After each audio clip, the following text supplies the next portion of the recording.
Galatians 6:9 speaks of the condition. Magbubunga ang ating mga ginagawang kabutihan, pero may kondisyon. Anong kondisyon? Let us not become weary in doing good, for at the proper time, we will reap a harvest if we do not give up. Kung hindi tayo susuko. Ang blessing ni Lord pala ay nakaabang na. Andyan na somewhere.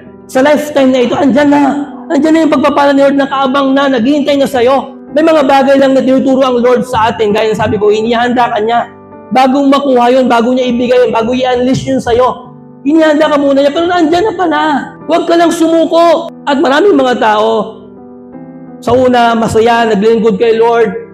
Pero nung tinamaan na ng problema, tumalikod na kay Lord, sumuko na kay Lord, nawala na ng kumpiyansa kay Lord, nawala na ng tiwala sa Panginoon. Paano mo ba matatanggap ang inihanda niya para sa'yo? Iba ka hindi natin alam, malapit na sana pala na matanggap mo yung pagpapalang ito, pero sumuko ka along the way dahil nawalan ka ng tiwala sa Kanya. Napagod ka sa paggawa ng mabuti dahil nagbase ka lang sa mga tao na kapaligid sa'yo na ubod ng sama. Let us not give up. The promised harvest will only be received if we do not give up. Hindi ka tinawag ni Lord para iiwan lang sa ere at sumuko ka. Tinawag ka ni Lord na maging bahagi ng Kanyang kaharian. Dahil dito pa lang sa lupa, ipaparanas niya sa iyo ang Kanyang kaluwalhatian. Hindi ka tinawag ni Lord para pabayaan along the way.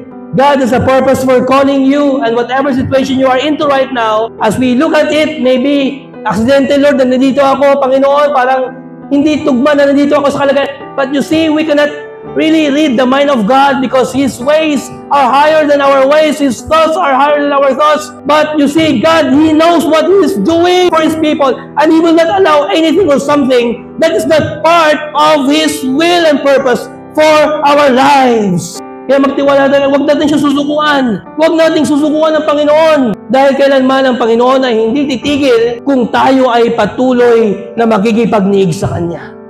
Pero paano kaya kung taliwas yung mangyayari sa buhay? How are you going to persevere? Paano ka pa magpapatuloy? Talagang mahirap unawain ang pamamaraan ng Panginoon. Inisip mo, kailan ba matatapos ang lahat ng ito? Pero speaking of may katapusan, ano man pinagdadaanan natin may katapusan? At yun po yung sabi ng Roma 8:18. I consider that our present sufferings are not worth comparing with the glory that will be revealed in us. Na anumang pinagdadaanan mo ngayon, gaano man yan kahirap, gaano man yan katindi, walang-wala yan sa inihahanda ng Diyos na kaluwalhatian pagdating ng panahon. Kaya tandaan po natin ito, mga kapatid, the trouble of today is temporary. For the Lord will turn our pain to purpose, our struggle to strength, our tests to testimonies, and our trials to triumph.